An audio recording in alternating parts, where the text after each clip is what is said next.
அதிகாரம் 2.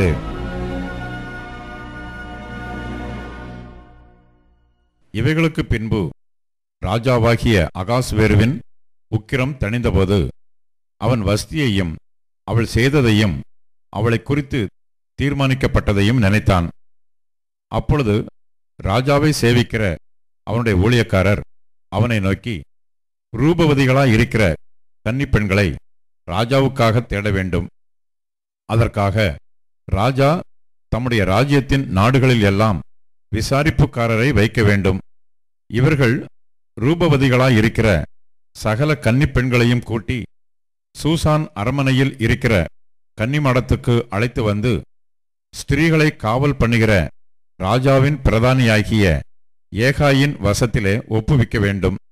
அவர்களுடைய சுத்திகரிப்புக்கு வேண்டியவைகள் அவர்களுக்கு கொடுக்கப்பட வேண்டும். அப்பொழுது ராஜாவின் கண்களுக்கு பிரியமான கன்னி வஸ்திக்கு பதிலாக பட்டத்து ஸ்திரீயாக வேண்டும் என்றார்கள். இந்த வார்த்தை ராஜாவுக்கு நலமாய் தோன்றினபடியால் அப்படியே செய்தான். அப்பொழுது சூசான் அரமனையிலே பென்யமீனியனாகிய கீசின் குமாரன் சீமேயினுடைய மகனாகிய யாவீரின் குமாரன் மொர்தெகாய் என்னும் பேருள்ள ஒரு யூதன் இருந்தான். அவன் பாபிலோன் ராஜாவாகிய நேபுகாத் நேச்சார் யூதாவின் ராஜாவாகிய யெகொனியாவை பிடித்து கொண்டு போகிறபோது அவனோட கூட எருசலேமிலிருந்து பிடித்து கொண்டு போகப்பட்டவர்களில் ஒருவனாயிருந்தான். அவன் தன் சிறிய தகப்பன் குமாரத்தியாகிய எஸ்தர் என்னும் அத்சாளை வளர்த்தான். அவளுக்கு தாய் தகப்பன் இல்லை. அந்த பெண் ரூபவதியும் சௌந்தரியம் உடையவளுமாயிருந்தாள். அவள் தகப்பனும் அவள் தாயும் மரணமடைந்தபோது மொர்தெகாய் அவளை தன் குமாரத்தியாக எடுத்துக்கொண்டான். ராஜாவின் கட்டளையும் தீர்மானமும் பிரசித்தமாகி அநேகம் பெண்கள் கூட்டப்பட்டு சூசான் அரமனையிலுள்ள ஏகாயின் வசத்தில் ஒப்புவிக்கப்படுகிறபோது எஸ்தரும் ராஜாவின் அரமனைக்கு அழைத்து கொண்டு போகப்பட்டு ஸ்திரீகளை காவல் பண்ணுகிற ஏகாயின் வசத்தில் ஒப்புவிக்கப்பட்டாள். அந்த பெண் அவன் பார்வைக்கு நன்றாயிருந்ததினால் அவளுக்கு அவன் கண்களிலே தயை கிடைத்தது. ஆகையால் அவளுடைய சுத்திகரிப்புக்கு வேண்டியவைகளையும் அவளுக்கு தேவையான மற்றவைகளையும் அவளுக்கு கொடுக்கவும் ராஜ அரமனையில் இருக்கிற 7 தாதிமார்களை அவளுக்கு நியமிக்கவும் ஜாக்கிரதைப்பட்டு கன்னிமாடத்தில் சிறந்த ஒரு இடத்திலே அவளையும் அவள் தாதிமார்களையும் வைத்தான். எஸ்தரோவென்றால் தன் குலத்தையும் தன் பூர்வோத்தரத்தையும் அறிவிக்காதிருந்தாள். மொர்தெகாய் அதை தெரிவிக்க வேண்டாம் என்று அவளுக்கு கற்பித்திருந்தான்.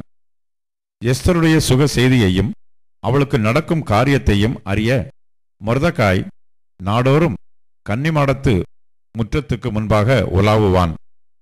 ஒவ்வொரு பெண்ணும் 6 மாதம் வெள்ளைப்போள தைலத்தினாலும் 6 மாதம் சுகந்த வர்க்கங்களினாலும் ஸ்திரீகளுக்குரிய மற்ற சுத்திகரிப்புகளினாலும் ஜோடிக்கப்படுகிற நாட்கள் நிறைவேறி இவ்விதமாய் ஸ்திரீகளின் முறைமைப்படி 12 மாதமாக செய்யப்பட்டு தீர்ந்த பின்பு ராஜாவாகிய அகாஸ்வேருவினிடத்தில் பிரவேசிக்க அவளுடைய முறை வருகிறபோது இப்படி ஜோடிக்கப்பட்ட பெண் ராஜாவினிடத்தில் பிரவேசிப்பாள்.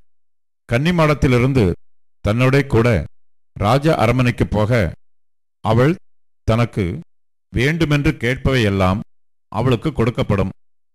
சாயங்காலத்திலே அவள் உள்ளே பிரவேசித்து, காலமே அபிமான ஸ்திரீகளை காவல் பண்ணுகிற ராஜாவின் பிரதானியாகிய சாஸ்காசுடைய விசாரிப்புக்குள் இருக்கிற ஸ்திரீகளின் 2ஆம் மாடத்துக்கு திரும்பி வருவாள்.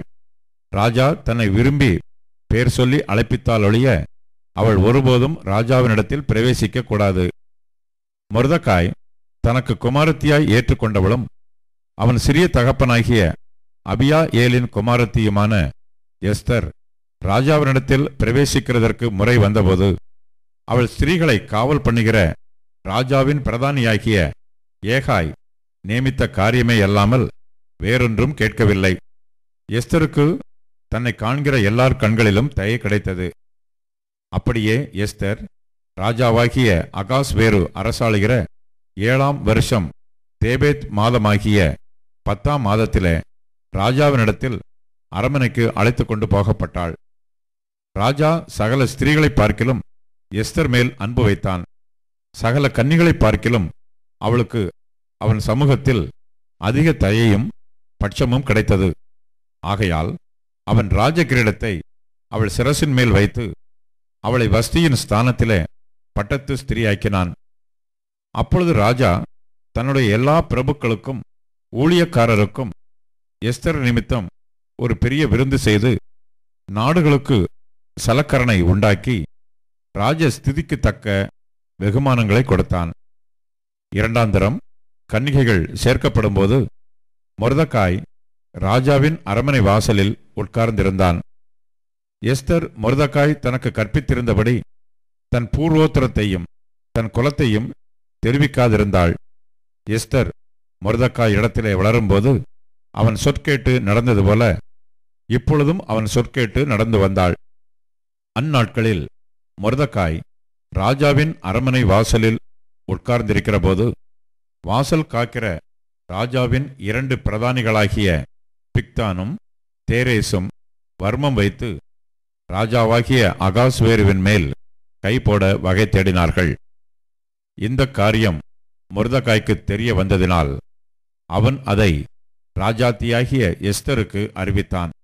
எஸ்தர் மொர்தெகாயின் பெயரால் அதை ராஜாவுக்கு சொன்னாள். அந்த காரியம் விசாரிக்கப்படுகிற போது அது மெய் என்று காணப்பட்டது. ஆகையால் அவர்கள் இருவரும் மரத்திலே தூக்கி போடப்பட்டார்கள். இது ராஜ சமூகத்திலே நாளாகம புஸ்தகத்திலே எழுதப்பட்டிருக்கிறது.